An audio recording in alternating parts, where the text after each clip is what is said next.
et il vient pour pouvoir nous porter sa nourriture. Il vient pour pouvoir nous enseigner.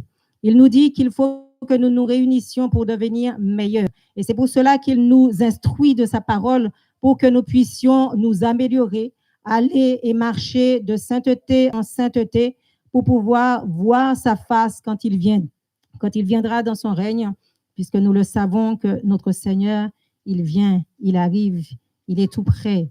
Alors il a à nous parler encore pour nous perfectionner. Amen. Alors depuis, c'est vrai, depuis les temps anciens, bien aimés, le Seigneur nous parle. Depuis la Genèse, Dieu parle aux hommes. Dieu parle aux hommes d'une manière ou d'une autre. Et il dit aux hommes, depuis le début, depuis la Genèse, il dit aux hommes, attention, moi je suis un Dieu 3 fois saint. Je suis un Dieu saint, saint, saint, et je ne veux pas qu'il y ait amitié entre le péché et vous.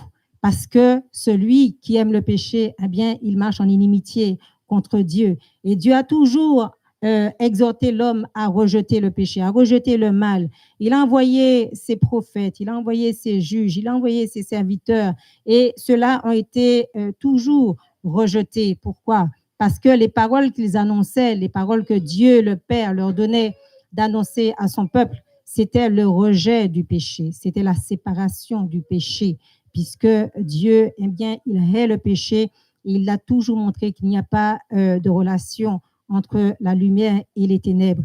Et ce matin, le thème sur lequel le Seigneur m'a interpellé pour vous porter, bien-aimé, est celui-ci. Sois sûr d'avoir reçu la lumière pour voir. Sois sûr que tu aies reçu la lumière pour pouvoir voir de tes yeux. Alléluia.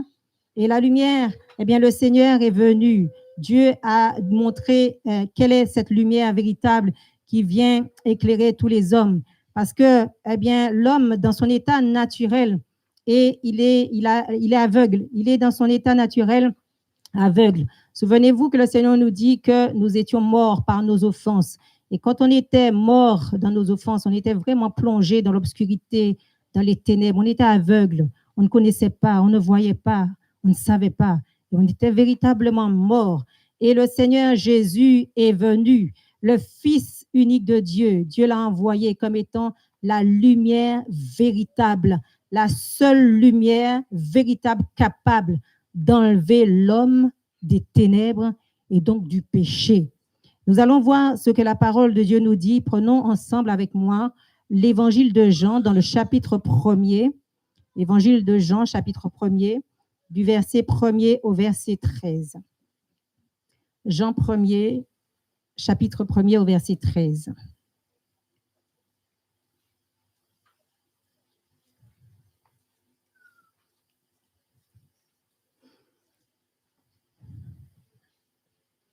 Au chapitre 1er, la Bible nous enseigne. Au commencement était la parole, et la parole était avec Dieu. Et la parole était Dieu. Elle était au commencement avec Dieu. Toutes choses ont été faites par elle, et rien de ce qui a été fait n'a été fait sans elle. En elle était la vie, et la vie était la lumière des hommes. La lumière, lui, dans les ténèbres, et les ténèbres ne l'ont point reçue. Et il y eut un homme envoyé de Dieu, son nom était Jean. Il vint pour servir de témoignage, pour rendre témoignage à la lumière, afin que tous crussent par lui. Il n'était pas la lumière, mais il parut pour rendre témoignage à la lumière. Cette lumière était la véritable lumière qui, en venant dans le monde, éclaire tout homme. Elle était dans le monde, et le monde a été fait par elle, et le monde ne l'a point connue. Elle est venue chez les siens, et les siens ne l'ont point reçue. Mais à tous ceux qui l'ont reçue, à ceux qui croient en son nom, elle a donné le pouvoir de devenir enfants de Dieu, lesquels sont nés non du sang, ni de la volonté de la chair, ni la volonté de l'homme, mais de Dieu. Voilà la véritable lumière que Dieu a envoyée pour tous les hommes. Ils n'ont pas cru quand les prophètes sont venus. Ils n'ont pas cru quand les juges sont venus.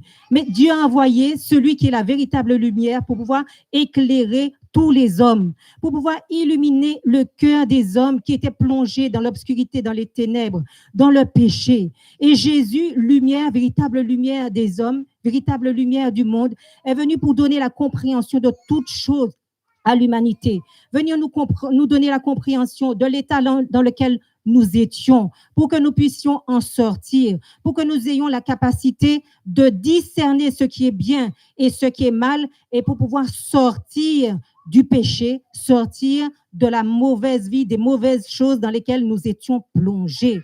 Jésus est celui-là, le véritable, qui est venu afin de porter la lumière aux hommes. Alors ce matin, est-ce que vous êtes sûr, bien-aimés, d'avoir reçu le véritable? Est-ce que vous êtes sûr d'avoir reçu Jésus dans votre cœur? Est-ce que vous êtes sûr d'avoir reçu la lumière qu'est Jésus dans votre cœur? Je pose la question parce que nous allons voir plus loin. Tournez la page avec moi dans Jean, toujours l'évangile de Jean, au chapitre 3. Jean, au chapitre 3, du verset 16 au verset 20. Jean 3, 16 jusqu'à 20.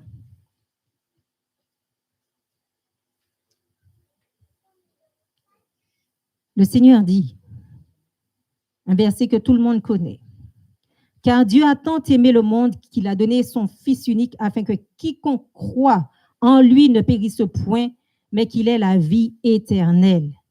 Dieu, en effet, n'a pas envoyé son Fils dans le monde pour qu'il juge le monde, mais pour que le monde soit sauvé par lui. Celui qui croit en lui n'est point jugé, mais celui qui ne croit pas est déjà jugé parce qu'il n'a pas cru au nom du Fils unique de Dieu. Et ce jugement, c'est que la lumière étant venue dans le monde, les hommes ont préféré les ténèbres à la lumière parce que leurs œuvres étaient mauvaises. Car quiconque fait le mal hait la lumière et ne vient point à la lumière de peur que ses œuvres soient dévoilées. » Le Seigneur nous dit que Dieu a donné son Fils unique afin que quiconque croit en lui ne périsse point, mais qu'il ait la vie éternelle. Celui qui a reçu la lumière, c'est celui qui croit en Jésus-Christ, le Fils unique de Dieu. Mais le recevoir, croire en lui, c'est quoi? C'est accepter que Jésus fasse son œuvre en toi. Si Jésus, lumière du monde, est venu jusqu'à nous, s'il est venu jusqu'à toi, c'est pour que tu puisses accepter son œuvre en toi. On ne peut pas dire qu'on a reçu la lumière de ténèbres que nous étions pour que nous puissions continuer à marcher dans la lumière. C'est impossible. Si nous avons fait entrer la lumière dans notre vie, eh bien, les ténèbres doivent se dissiper et faire place au fur et à mesure à la lumière qui doit grandir, grandir, grandir dans notre vie. Or, qu'est-ce qu'on constate? La Bible dit, elle est venue, cette lumière dans le monde, mais les hommes l'ont pas reçue. Les hommes l'ont rejetée. On l'a vu avec le peuple hébreu, le peuple d'Israël, combien ils ont rejeté le Seigneur Jésus, combien ils ont rejeté les messages qui les interpellaient sur la repentance, la séparation du péché. Et même quand le Fils est venu, ils ont rejeté le Fils. Et aujourd'hui, nous aussi, Dieu s'est tourné vers les gentils. Il nous a donné son Fils, le Messie. Et combien on voit que les hommes, ils refusent l'acceptation de la lumière dans leur vie. Ils disent qu'ils croient au Seigneur Jésus. Ils disent qu'ils ont reçu le Seigneur Jésus. Donc, ils ont reçu la véritable lumière. Mais pourquoi ne veux-tu pas marcher dans la lumière? Pourquoi veux-tu continuer à fricoter avec les ténèbres si tu as reçu la véritable lumière? Il te dit, les hommes ont préféré les ténèbres à la lumière parce que leurs œuvres étaient mauvaises. La préférence pour le péché, la préférence pour l'immoralité, la préférence pour les convoitises charnelles, la convoitise des choses matérielles, la préférence pour la dépravation, la préférence pour la sensualité, pour toute forme de compromis. Voilà ce que la Bible nous dit là. Les hommes ont préféré les ténèbres parce que leurs œuvres étaient mauvaises. Et ce qui est pire, c'est que les hommes, ils appliquent leur cœur à se donner toutes sortes de principes de tolérance vis-à-vis du péché, jusqu'à aller appeler le mal bien. Ils font le mal et ils disent, mais non, c'est pas trop grave, hein. Tu sais, Dieu, est un Dieu de compassion. Le Seigneur a dit que, on va tomber cette fois, on va se relever toujours. Donc, Dieu est quelqu'un de très, très, très tolérant et de très compréhensible. Et donc, on s'applique toutes sortes de principes de tolérance vis-à-vis de péché. Les hommes s'appliquent toutes sortes sortes de principes de tolérance pour pouvoir continuer à pécher. Et ce qui fait que, à force de se donner comme ça des convictions, à force de tolérer les choses que Dieu appelle mal, eh bien, à force de les tolérer dans la vie des hommes, à force de les tolérer dans sa propre vie, eh bien, l'homme finit par vivre dans l'illusion. Vous finissez par vivre dans l'illusion. Parce que la lumière vient. Et qu'est-ce qu'elle est venue faire, la lumière? Elle est venue éclairer. Elle est venue éclairer quoi? Notre intelligence. Elle est venue nous montrer, nous faire connaître qu'est-ce que le péché. C'est quoi le péché? Qu'est-ce qu'on appelle le péché? Et qu'est-ce que tu dois faire face à ça? C'est-à-dire t'en séparer. C'est-à-dire te repentir devant Dieu. C'est-à-dire délaisser. C'est-à-dire que tu dois faire des progrès. C'est-à-dire que tu dois aller de progrès en progrès, de sainteté en sainteté. Et aujourd'hui, eh bien, on voit que plus nous allons, plus le temps passe, plus l'Église est bien en train de cheminer, plus nous voyons qu'à l'intérieur même de l'Église, la lumière a du mal à impacter parce que les hommes, ils sont endurcis, comme nous l'avons entendu depuis déjà plus de 3 semaines par le pasteur Stéphane qui a porté le message sur l'endurcissement. Les hommes sont de plus en plus endurcis et ils vont de tolérance en tolérance. Plus ça va, plus l'Église tolère, plus les choses du monde rentrent dans l'Église, plus l'Église commence à ressembler au monde. Ce n'est pas possible. Et donc là, ils sont dans une illusion, dans un endurcissement qui les conduit malheureusement à l'aveuglement. Et c'est terrible, bien-aimés, lorsque vous avez passé le stade de l'illusion, que vous rentrez dans l'endurcissement et qu'après vous tombiez dans l'aveuglement. Et pourtant, le Seigneur Jésus est tellement bon. Il est venu, eh bien, non seulement pour guérir, non seulement pour restaurer les âmes, non seulement pour pouvoir consoler, mais il est venu aussi pour donner aux aveugles de voir. Regardons dans l'évangile de Luc au chapitre 4. Luc, chapitre 4. Venez avec moi, bien-aimés.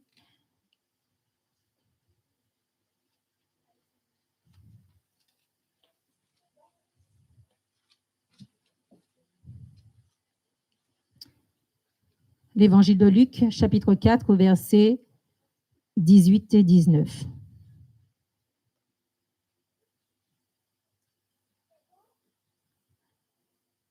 Voilà ce que dit le Seigneur.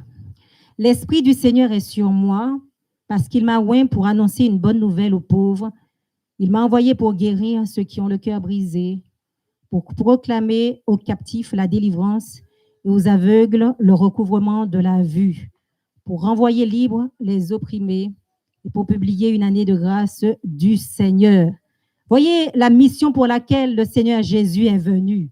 Il est venu, nous dit-il dans le verset, précisément au verset 19, qu'il est venu pour donner aux aveugles le recouvrement de la vue. Et il ne parle pas seulement de la cécité physique, de ceux qui sont aveugles physiquement, mais il parle aussi de cette cécité spirituelle. Il est venu pour que tu vois. Il est venu pour que tu vois que tu es dans un monde qui est dominé par Satan. Il est venu pour que tu vois et que tu saches que tu es dans un monde qui est l'empire de Satan. L'endroit où le prince, c'est Satan lui-même. Et il veut te dire, eh bien, dans ce monde-là, attention, tu devras faire des choix. Tu devras te résoudre à me suivre et à faire des choix pour que la lumière puisse habiter avec toi, pour que tu puisses voir, pour que je puisse te montrer les choses. Et les hommes, eh bien, ils ne veulent pas. Il dit encore, je suis venu pour te délivrer des assauts de Satan. Je suis venu pour te délivrer de ses pièges. Je veux que tu vois, je veux que tu saches où se trouvent les pièges du diable. Je veux que tu connaisses ses stratégies. Je veux que tu connaisses ses stratagèmes dans ta vie. Alors écoute-moi, suis-moi, je suis la lumière. Mais les hommes, eh bien, ils s'endurcissent. Et Dieu est venu aussi pour t'aider à te délivrer de toi-même. Il y a l'ennemi, mais il est venu pour t'éclairer aussi sur ta propre personne, sur ton propre état. Parce qu'on a vu au départ que l'homme, eh bien, il est dans cet état d'aveuglement lorsqu'il n'a pas la lumière en lui. Et donc, il est venu pour te montrer ton état, ta situation personnelle. Il veut te montrer que ton homme charnel est en train de faire obstacle à la relation entre toi et lui. Il est venu pour te revêtir de l'homme nouveau. Et l'homme, il résiste.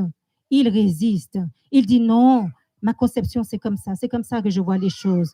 Toi, tu dis ça, le pasteur dit ça, la parole de Dieu dit ça, effectivement, j'ai vu, je l'ai lu, mais vous savez, hein, j'ai mes principes, hein, et suivant mes principes, eh bien, c'est telle et telle chose. Moi, dans ma conception personnelle, c'est comme ça que je vois les choses, c'est comme ça que j'ai l'habitude de faire et ça marche. Donc, c'est comme ça que je continue. Et il continue comme ça. En tenant un tel langage, bien-aimé, vous ne laissez pas la lumière, la véritable lumière, entrer dans votre vie.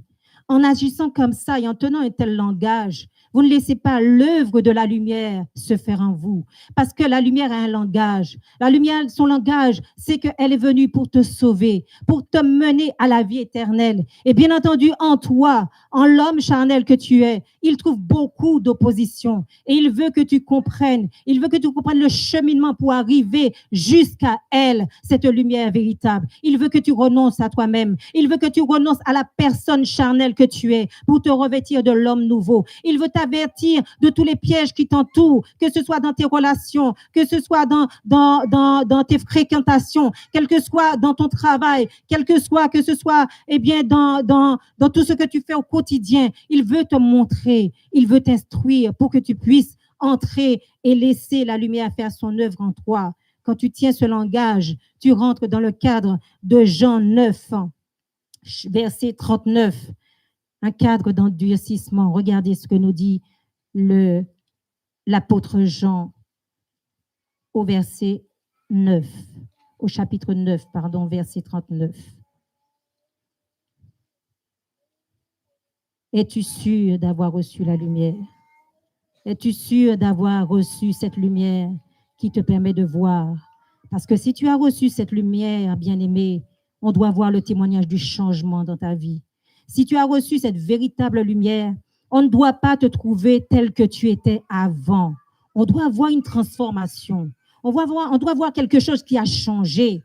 On doit avoir un progrès si tu as véritablement reçu la lumière. C'est-à-dire qu'on doit voir que tes yeux sont ouverts parce que tu ne voyais pas avant et donc c'était normal. La Bible nous dit que eh bien, nous étions morts par nos offenses et on commettait des péchés avant, dont aujourd'hui, eh bien, s'il fallait en parler, on rougirait. Ça veut dire que dès lors que la lumière est entrée dans notre vie, eh bien, les choses ont changé. Il y a eu une transformation. Et les gens qui voient, les gens vont dire, eh bien, t'as vu comment un tel a changé? T'as vu comment un tel parlait avant? Et un tel, mon Dieu, si tu l'entends parler, c'est une autre personne que vous avez devant vous. Lorsque vous voyez un tel s'habiller, mon Dieu, ah là là, c'est elle est musulmane. Ah bon, elle n'est pas musulmane? Mais si tu vois comment elle se couvre, mon Dieu, mais cette fille-là, elle était sexy, elle a guiché les gars. Si tu vois comment elle a changé, elle est sobre, elle a complètement changé.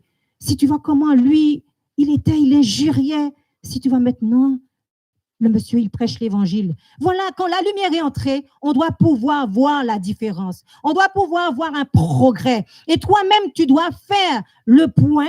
Tu dois faire un point dans ta vie et dire, vérifier et contrôler ou encore faire un checklist de ta vie et dire voilà d'où le Seigneur m'a pris et voilà comment j'ai cheminé avec la lumière et voilà l'œuvre de la lumière dans ma vie. Voilà d'où la lumière m'a prise et voilà à cause de son langage, à cause de son instruction, à cause de son enseignement, voilà ce que la lumière a fait dans ma vie jusqu'à aujourd'hui et nous bénissons le nom du Seigneur Jésus, la véritable lumière. Alléluia. Mais lorsque on s'endurcit, lorsqu'on ne veut pas entendre, regardez ce que la Bible nous dit dans Jean 9, verset 39. Jésus dit, « Je suis venu dans ce monde pour un jugement, pour que ceux qui ne voient point voient, et que ceux qui voient deviennent aveugles. » C'est terrible. Il dit qu'il est venu, et il est venu avec un jugement. Parce que il y a de ceux qui ne voient pas, et il va leur donner la capacité de voir. Alléluia. Nous sommes parmi ceux à qui Jésus a donné la capacité de voir. Alléluia. Et c'est merveilleux. Le Seigneur Jésus nous a donné de comprendre son langage. Le langage de la séparation du péché. Le langage de la recherche de la sainteté, de la vérité. Il nous a donné de comprendre ce langage. Bien de ceux à qui il dit, eh bien, ils vont voir, mais ils vont devenir aveugles. C'est-à-dire que ceux qui se seront endurcis devant une parole aussi rédemptrice, devant une parole aussi salvatrice que celle de Jésus, notre Seigneur et notre Sauveur. Le Jésus qui s'est donné sur la croix pour que nous soyons sauvés, pour nous amener au royaume du Père. Si vous vous êtes endurcis devant ces instructions, devant toutes les paroles qu'il nous porte, devant toutes les exhortations de sa parole, il dit, un jour viendra où tu vas voir, mais tu ne vas pas, de tes yeux, il fermera tes yeux et tu ne verras pas. Il fermera tes yeux à cause de ton endurcissement, à cause du refus de brisement. Vous voyez comment les thèmes, ils s'embriquent. Le pasteur Stéphane a porté sur l'endurcissement. Il a martelé sur l'endurcissement du cœur du chrétien. Ensuite, le diacre Mackinson a porté sur le brisement. Je crois que Dieu veut parler aux hommes. Je crois que Dieu veut parler au cœur. Je crois que Dieu veut dire quelque chose. Il revient, il veut trouver des cœurs dociles. Il veut trouver des cœurs qui sont malléables entre ses mains. Des cœurs qui se laissent transformer. Des cœurs qui se laissent travailler. Si nous disons qu'il est le potier, eh bien, laissons le Seigneur Jésus faire son travail. Si nous reconnaissons qu'il est la véritable lumière, laissons entrer la lumière. Laissons la lumière dissoudre les ténèbres qu'il reste encore dans nos vies parce que Jésus revient. Et c'est la lumière qui va attirer la lumière. Mais si lui-même il est lumière, il ne va pas attirer les ténèbres. Il ne connaît pas les ténèbres. C'est pour cela que nous devons entendre ces messages pour pouvoir changer. Si tu demeures dans ces choses, eh bien, tu es en marche vers la mort spirituelle. Tu demeures dans l'aveuglement spirituel et tu vas vers la mort. Quand tu refuses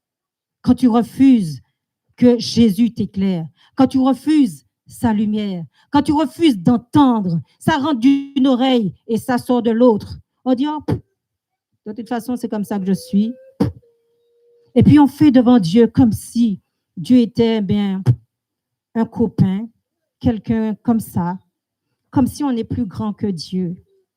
Il faut craindre Dieu, bien-aimé. Il faut craindre le Seigneur, celui qui a le pouvoir sur la mort, celui qui a le pouvoir d'écrire les noms dans le livre de vie et de l'effacer. C'est Jésus et il faut le craindre. Comment on peut se tenir devant Dieu et dire, c'est comme ça que je bagay là. C'est comme ça que je ça.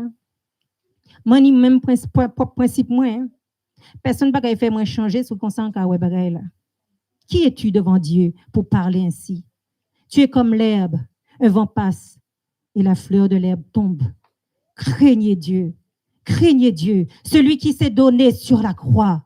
Celui qui a porté tous tes péchés, toutes tes iniquités pour t'amener à la vie, pour te réconcilier avec le Père. Crains-le. Crains-le. Parce qu'il dit qu'un jour viendra. Si tu demeures dans cet endurcissement, si tu refuses de te laisser briser, si tu refuses de passer par le cheminement du brisement, de renoncement à toi-même, à ta personnalité, à ta personne, à ce que tu es, comme si tu étais quelque chose devant ce Dieu-là, eh bien, il te dit, attention. Tu es sur un chemin ténébreux qui mène à la mort. Et quand cela arrive, eh bien, il arrive que Dieu vient et physiquement, vraiment, il vient voiler tes yeux. Il l'a fait pour Israël. Israël n'entendait pas. Israël ne voulait pas recevoir les paroles des prophètes, des juges. Il ne voulait rien entendre. Israël tombe, relève, se relève, tombe. Blesse le cœur de Dieu. Et dans Isaïe, chapitre 6, il dit, eh bien, écoute, je vais boucher tes yeux pour que tu ne vois pas. Je vais boucher tes oreilles pour que tu n'entendes pas. Je vais endurcir ton cœur pour que tu ne te convertisses pas de peur que je te guérisse. Il l'a fait envers Israël. Et il dit encore dans Luc, chapitre 19, verset 41. Regardez ce qu'il a dit à Israël. Et c'est terrible. Et ne pensez pas que c'est Israël seulement qui est concerné. Parce que Israël, Dieu va s'occuper de lui. Maintenant, il s'agit de nous, parce que nous sommes dans le temps de l'Église. Et nous savons que ce temps-là va bientôt s'achever, va bientôt prendre fin. Alors, c'est à nous de prendre garde aujourd'hui. Dieu a Israël entre ses mains. Maintenant, il s'agit de nous. Lisons dans Luc, le chapitre 19, pardon. Luc 19.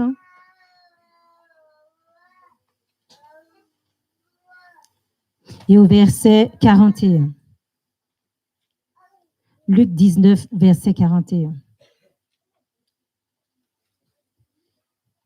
Jésus pleure sur Jérusalem. Comme il approchait de la ville, Jésus, en la voyant, pleura sur elle et dit, « Si toi aussi, au moins en ce jour qui t'est donné, Tu connaissais les choses qui appartiennent à ta paix, mais maintenant elles sont cachées à tes yeux. Il viendra sur toi des jours où tes ennemis t'environneront de tranchées, t'enfermeront et te serreront de toutes parts. Et ils te détruiront, toi et tes enfants, au milieu de toi. Ils ne laisseront pas en toi pierre sur pierre parce que tu n'as pas connu le temps où tu as été visité. Ça, c'est pour Israël. Mais ce matin, le Seigneur te dit, toi qui es là, est-ce que tu reconnais que tu as été visité par le Seigneur Jésus? Est-ce que tu reconnais que la lumière est en train de venir jusqu'à toi? Est-ce que tu reconnais que la lumière est en train de te parler aujourd'hui? Est-ce que tu reconnais, est-ce que tes yeux entendent ce que la lumière est en train de te dire ce matin?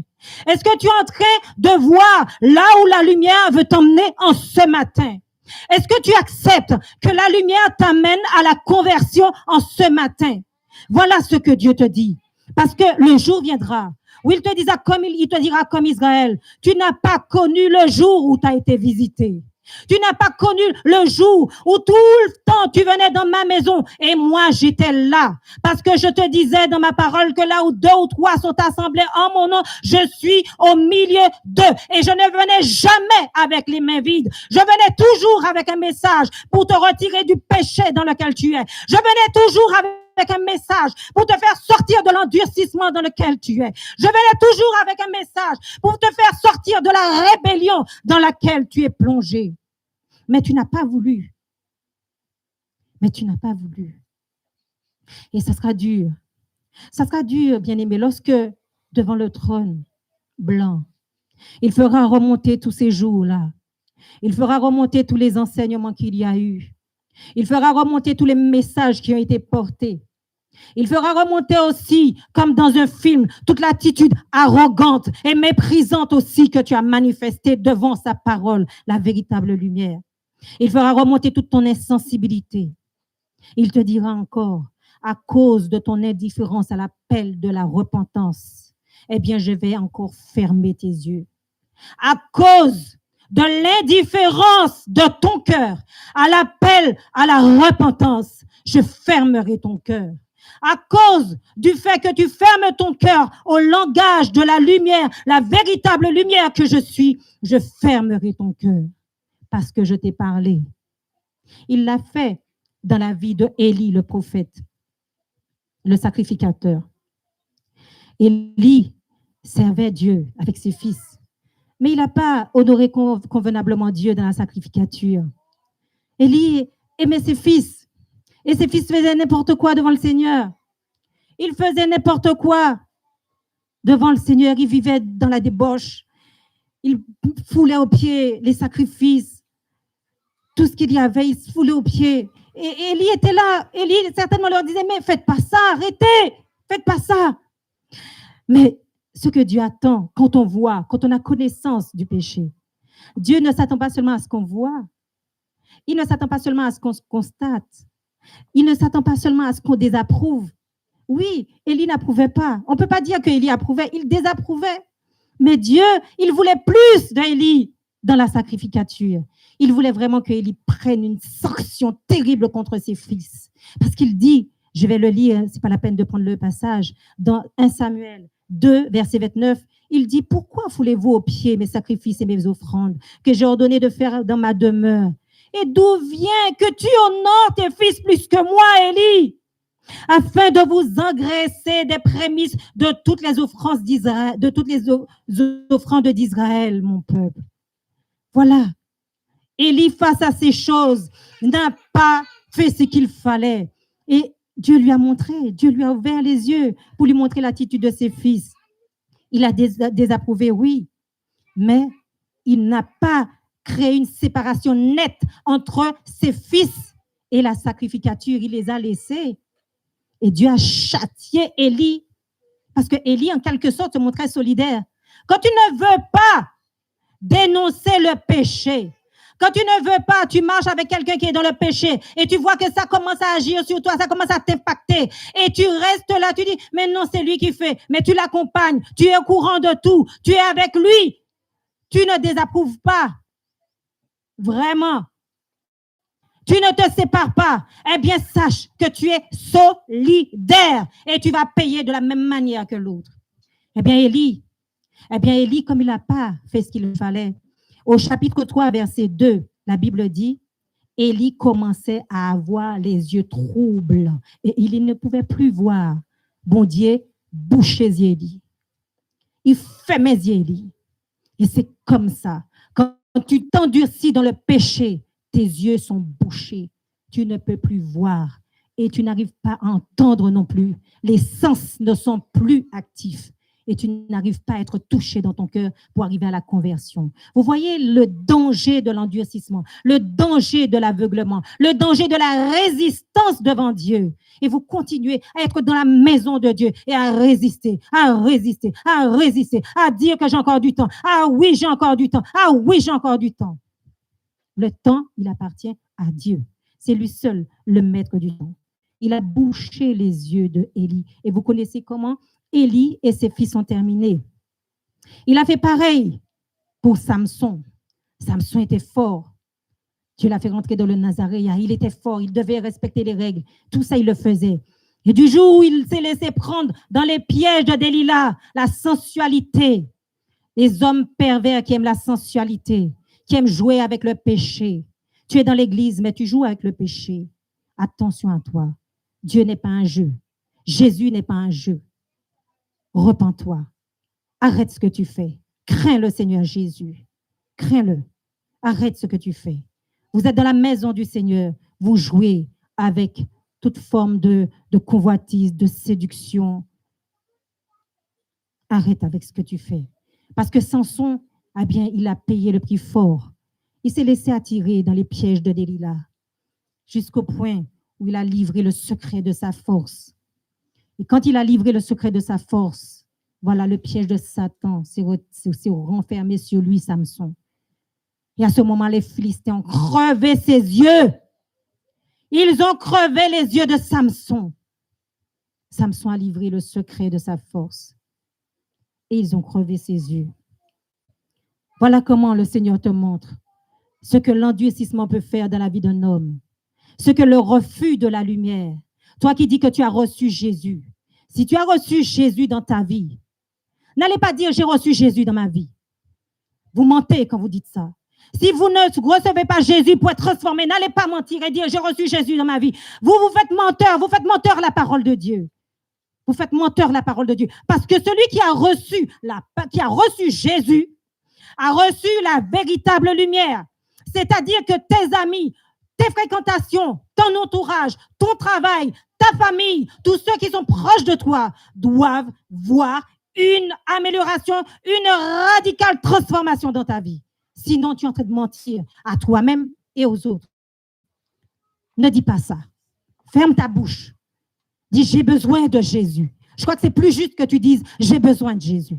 Mais ne va pas dire, j'ai reçu Jésus, si tu n'as pas laissé cette lumière faire son œuvre en toi. L'aveuglement devient un jugement.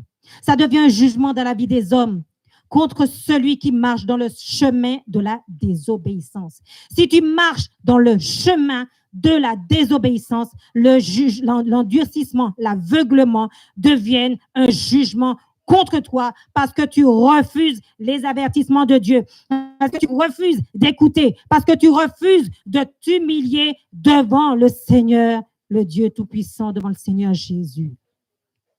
Si tu reconnais ces choses chez toi, il faut que tu passes par la repentance. Si tu reconnais, chers amis, bien-aimés, que tu es dans l'Église, que tu dis avoir été racheté par Christ, que tu dis être baptisé, que tu dis que tu as reçu Jésus pour ton Seigneur et ton Sauveur, et que tu marches dans toutes les choses que j'ai citées, eh bien, tu dois te repentir devant le Seigneur et dire, Seigneur, c'est vrai.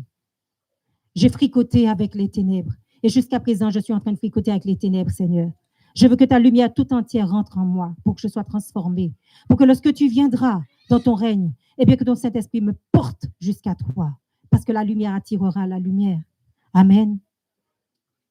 Mais il faut savoir, bien-aimé, que l'aveuglement, la cécité spirituelle, c'est un trait qui caractérise l'Église des derniers temps. C'est vraiment un trait qui caractérise l'Église des derniers temps. Plus on va, quand on regarde dans les églises, eh bien, on voit beaucoup beaucoup d'aveuglement. On parle avec les chrétiens, on se rend compte qu'il y a un amalgame, qu'il y a un mélange, qu'il y a toutes sortes de choses qui rentrent dans l'Église. L'apostasie à tout va. Il y a à peine 5% de Jésus. Tout le reste, c'est l'apostasie. Et puis ils disent, c'est bien. Parce que vous savez, quand on fait comme ça mène des âmes, ça amène des âmes. Et ce que les gens aiment, c'est ça. Full, église avec des artifices, église où vraiment ça brasse du monde. Mais c'est pas ce que Dieu veut. Il veut la qualité. Il veut des vierges sages. Il veut pas une église remplie de vierges folles. Il veut une église avec des vierges sages qui savent reconnaître et apprécier la lumière. Prenons ce passage dans le livre de l'Apocalypse pour terminer au chapitre 3, verset 17. Apocalypse 3, verset 17.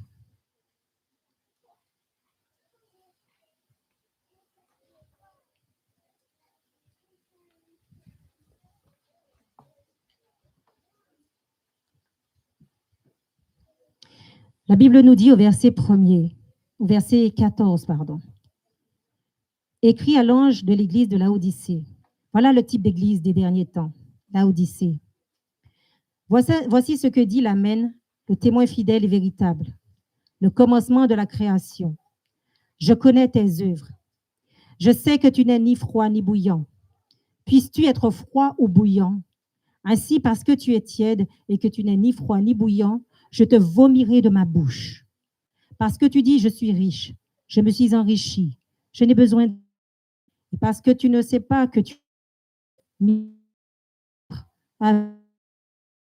Je te conseille d'acheter de moi de l'or feu, afin que tu deviennes riche, et des vêtements blancs, afin que tu sois vêtu, et que la honte... Et je châtie tous ceux que j'aime. Aie donc du zèle et repens-toi. Voici, je me tiens à la porte et je frappe.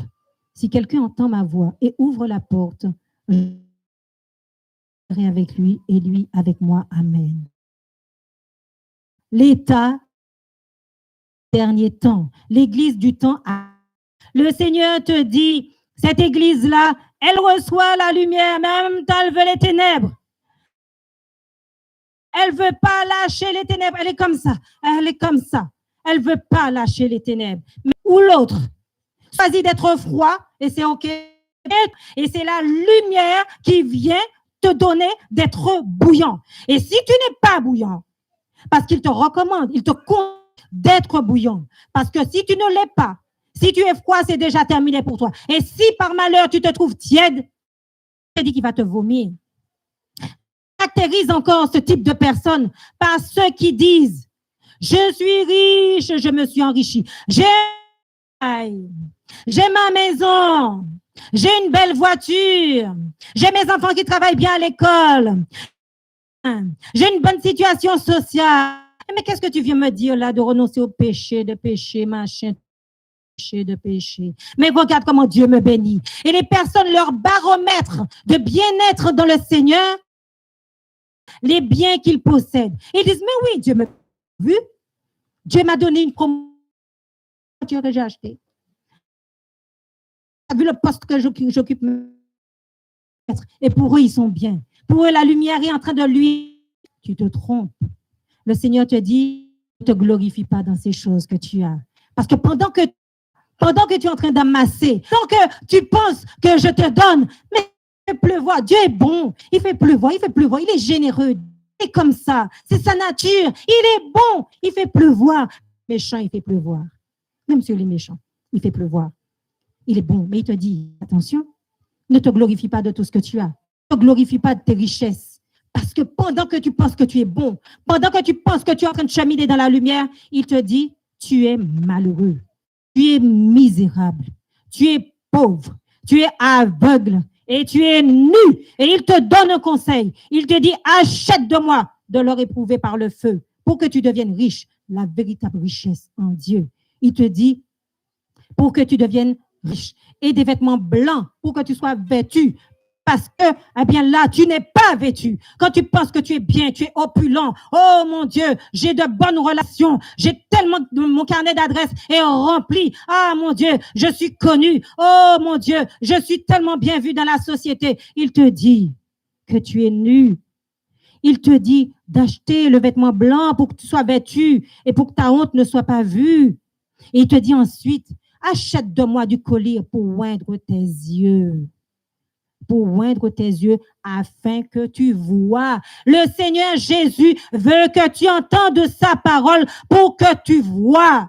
Le Seigneur Jésus est venu dans le monde pour que tu vois. Il est venu dans le monde pour que tu puisses entendre et que tes yeux voient, pour que tu sortes de l'empire de Satan, pour que tu sortes sous son emprise et les choses de ce monde. Voilà ce qui intéresse le Seigneur Jésus. C'est ton âme, c'est que tu vois, c'est que tu comprennes et que ton cœur soit touché pour que tu parviennes à la repentance, à une véritable repentance qui te mène à changer radicalement de voie, qui te mène à changer radicalement ta façon de marcher, ta façon de t'habiller, ta façon de raisonner. Quand tu dis, je suis comme ça, aïe, je suis comme ça. Je suis comme ça. Je, devant Dieu, devant le Seigneur Jésus. Tu dis je. Il te dit, attention, descends, descends, brise-moi, descends, parce que devant moi là, tu es nu. Devant moi là, tu es pauvre. Devant moi là, tu es misérable. Et il te dit en ce matin, si je te reprends, si je viens encore aujourd'hui te reprendre et te porter cette lumière, c'est parce que je t'aime. Il te dit, c'est parce que je t'aime, parce que je sais quel est le salaire qui vient derrière. Le salaire de l'aveuglement, le salaire de l'endurcissement, je sais ce que c'est. Il te dit, je t'aime. Alors il te dit, repens-toi. Il te dit, sors de cet état dans lequel tu es. Et il te dit, reviens et aie du zèle, repens-toi. Parce qu'il est là devant toi en ce matin. Le Seigneur Jésus, la véritable lumière est devant toi là ce matin. La véritable lumière se tient devant la porte de ton cœur ce matin. Est-ce que tu veux accepter cette lumière véritablement? Est-ce que tu veux que cette lumière, Jésus de Nazareth, vienne porter cette transformation, cette réforme totale dans ta vie pour que tu sois sauvé? Est-ce que tu veux rentrer dans la vie éternelle? Parce que c'est ce pourquoi le Père l'a envoyé. C'est pour que tu aies la vie éternelle. Mais il faut accepter le cheminement. Il faut accepter son œuvre en toi. Il faut accepter le chemin de la repentance. Il faut que tu ailles à Jésus. Il faut que tu le laisses entrer. Il le dit. Si quelqu'un entend, t'as entendu ce matin. Il te dit, si cette personne ouvre la porte, voyez comment il est gentleman. Il est fair play, le Seigneur Jésus. Il dit, si tu entends, déjà, il faut que tu fasses l'effort d'entendre. Mais si tu fais la sourde oreille, eh bien, il va repartir, il va faire son chemin, il va aller chercher d'autres cœurs capables d'entendre. Il te dit, si quelqu'un entend, il faut que tu aies la faculté d'entendre. Si tu entends à ce moment, il te dit, si tu ouvres, parce que quand tu as entendu, ça sera à toi de faire la démarche d'ouvrir. Il va pas ouvrir, il va pas violer ton domicile. Il ne va pas faire de violation sur toi, le Seigneur Jésus. Il va pas venir te forcer. Il va pas venir te forcer. Tu ne veux pas. Tu veux faire l'orgueilleux devant le Seigneur. Tu veux faire la forte tête devant le Seigneur. Tu veux montrer au monde que tu as la forte tête. Eh bien, t'es ridicule. Laisse-moi te dire ce matin, t'es ridicule. Parce que c'est la vie qu'il vient te donner. Et le cheminement dans lequel tu es, c'est la mort. Il te dit, si tu entends ma voix, si tu fais la démarche d'ouvrir la porte, regardez la classe de Jésus, eh bien à ce moment-là, il entrera avec bienveillance. Il rentrera dans ton cœur. Il rentrera dans ton domicile. Il rentrera dans ton intimité. Et il te dit, je souperai avec lui et lui avec moi. Ça veut dire qu'il y aura un échange entre vous deux. Il y aura un tête-à-tête entre vous deux.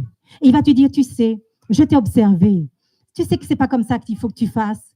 Je pense que, il vaut mieux que tu fasses comme ça. Parce que quand tu fais comme ça, tu vas aller à l'échec. Mais si tu fais comme ça, comme le conseil que je te donne, eh bien, tu vas réussir. Il va te dire, tu vois là, il y a un piège qui t'attend plus loin. Ne va pas. Fais un autre chemin. Et c'est ça. Il va souper avec toi et toi avec lui. Il y aura un échange, il y aura une intimité, il y a une relation intime entre vous deux. Et comme ça, il va t'emmener petit à petit, dans ses secrets et dans la maison du Père. Voilà ce que le Seigneur veut pour toi en ce matin. C'est pour cela qu'il te dit, eh bien, si tu as reçu la véritable lumière, eh bien, il doit avoir un changement dans ta vie.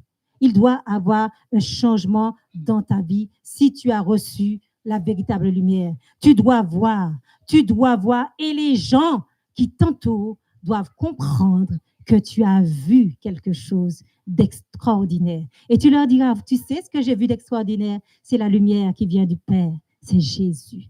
Voilà le secret de ma transformation. Et c'est ce que Dieu veut faire dans la vie de chacun de vous en ce matin. Que son nom soit béni. Toute la gloire est à notre Seigneur Jésus, le roi des rois, le Seigneur des seigneurs. Je vous prie de vous mettre debout. Nous allons prononcer cette prière devant notre Seigneur ensemble.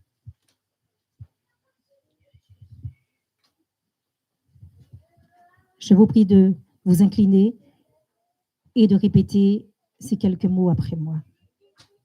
Dieu souverain, je viens à toi au nom de Jésus. Je reconnais qu'il est la lumière du monde. Il est le chemin, la vérité et la vie. Seigneur Jésus, je m'incline devant ta parole en ce matin parce que je reconnais que toi seul as le pouvoir de m'éclairer, as le pouvoir de me faire voir et de transformer ma vie. Toi seul as le pouvoir de me sortir des ténèbres et me faire demeurer dans la lumière. En ce matin, je te demande pardon. Je me repens devant toi, Jésus. Je me repens devant toi, Père. Je me repens devant toi, Saint-Esprit, parce que je me suis endurci, parce que je n'ai pas voulu entendre, parce que je n'ai pas voulu voir, et je suis tombée dans l'illusion. Je te demande pardon de t'avoir offensé. Je reviens, Seigneur, et je t'accepte dans mon cœur comme la lumière qui dissipe les ténèbres. Et je te demande, Seigneur, d'ordonner mes pas dans le chemin de la sainteté, dans le chemin de la repentance, et que je revienne à toi de tout mon cœur, de toute ma force. Oh Jésus, merci, parce que tu me fais grâce en ce matin. Que ton nom soit béni, que ton nom soit glorifié, mon Seigneur et mon Sauveur. Au nom de Jésus, je te bénis. Amen et amen. Soyez bénis, peuple du Dieu vivant. Amen.